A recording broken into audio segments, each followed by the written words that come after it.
Fala, Reinante, eu sou o Paulo e nesse vídeo de hoje a gente vai fazer uma resenha, uma crítica do filme Independência ou Morte. E antes da gente fazer essa resenha aqui, eu quero te pedir para deixar um like nesse vídeo, que isso me ajuda bastante na divulgação dele, beleza? E também não se esqueça de me seguir lá no Instagram não, o link está na descrição do vídeo. Bom, vamos começar aqui. Uma sombra de polêmica paira já há muitos anos sobre o filme Independência ou Morte, a mais famosa versão cinematográfica nacional sobre o processo, proclamação e primeiros anos da independência do Brasil. Esse filme foi dirigido por Carlos Coimbra, que à época sustentava certa reputação pelo seu trabalho com nordestinos, tendo no currículo filmes como A Morte Comanda o Cangaço, Lampião, o Rei do Cangaço, Cangaceiros de Lampião e Corisco, o Diabo Loiro. Para a presente empreitada, produzida por Oswaldo Massaini, e sem qualquer relação monetária ou ideologicamente diplomática com a ditadura brasileira, à época comandada por Médici, Coimbra, seus parceiros roteiristas e os produtores criaram algo que é definitivamente fruto do seu tempo, um filme ufano. Essa condição imprime à obra uma identidade que alguns espectadores, por mais diversos motivos, podem interpretar de modo raso, dando ao diretor a pecha de colaboracionista com o regime militar. O fato é que essa colaboração não existia, mas a construção da história a partir do lançamento de um filme em Curitiba no dia 2 de setembro de 1972 certamente deu munição para críticas futuras. Sem nada de artisticamente notável para exibir como produto comemorativo dos 150 anos de independência, o governo se apaixonou pelo filme e ajudou na sua distribuição, fazendo dele uma espécie de marca do momento, o que é possível compreender por aproximação patriótica exagerada. Mas, por outro lado, é até motivo de riso, porque a figura central de poder no filme é uma mistura de corrupção político-jurídica, contradições ideológicas e conhecida promiscuidade. Diferente dos que veem Independência ou Morte uma crítica à ditadura, ele pode ser visto também como uma comédia histórica simples, rasa por um motivo dramaticamente compreensível, que era agradar a massa, e mais interessada em fazer desse recorte da história do Brasil uma mescla de revista caras imperial com ufanismo do que com uma verdadeira reflexão sobre os donos e as cadeias de poder que se articularam para fazer com que o Brasil se separasse de Portugal. Uma diferença e tanto em relação a outro filme histórico nacional lançado alguns meses antes, Os Inconfidentes de Joaquim Pedro de Andrade.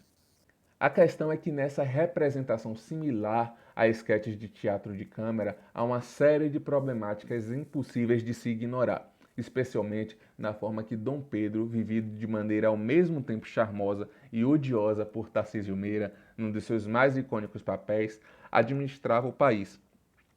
O texto adota um caminho elogiável para inserir o flashback que formará o núcleo da trama.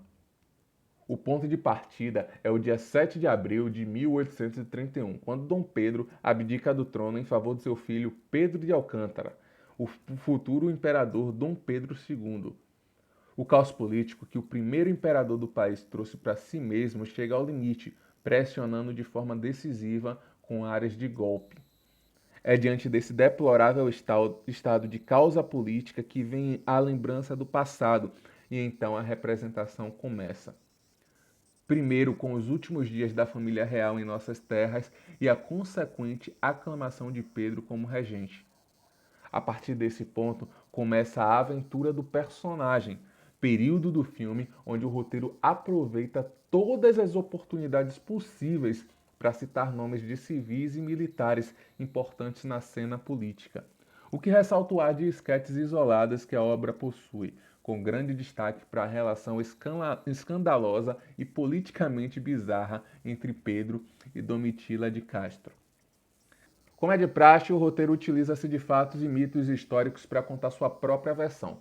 Primeiro focando na irresponsabilidade, depois na aventura da independência e certa maturidade política, e então na loucura libidinosa e politicamente decadente de Pedro, também colocando em cena figuras como José Bonifácio, Imperatriz Leopoldina e a Marquesa de Santos. Nessa sopa de exageros, alterações históricas nos fatos e nos figurinos e cenas também são interessantíssimas representações de quadros da época, tendo uma saga de humor, romance e drama, fazendo referências didáticas e expositivas para a personalidade da história do Brasil. Em muitos aspectos, é um filme notável, especialmente na reconstrução de certos personagens, na atuação de Tarcísio Meira e na quantidade de coisas desse período que o texto consegue condensar. Com isso em vista, não é espantoso saber o quanto esse longa chamou a atenção do grande público e nem porque o governo da época o abrigou sobre suas asas. A despeito de possíveis leituras críticas que a maior parte dos espectadores não faz, a obra é uma brincadeira divertida com personalidades da nossa história, marcadas por valores nacionais e ideal de amor à pátria. Faz sentido para o tipo de filme que temos aqui, um filme sobre a independência. Pena que na história real, os conchavos de gabinete só mudaram de figura, governantes tresloucados só mudaram de nome e a constituição desse pobre brinquedo quebrado do Brasil continua sendo utilizada ao bel prazer dos poderosos e ignoradas para a felicidade dos apoiadores da ocasião. Mas tem uma coisa que a ficção histórica traz e que ainda continua ativo na realidade, é a seguinte: o preço político às extravagâncias governamentais, mais dia, menos dia, baterá a porta. Então é isso, Reinante. Esse foi o resumo, resenha desse filme. E a gente se encontra no próximo vídeo. Um grande abraço e tchau.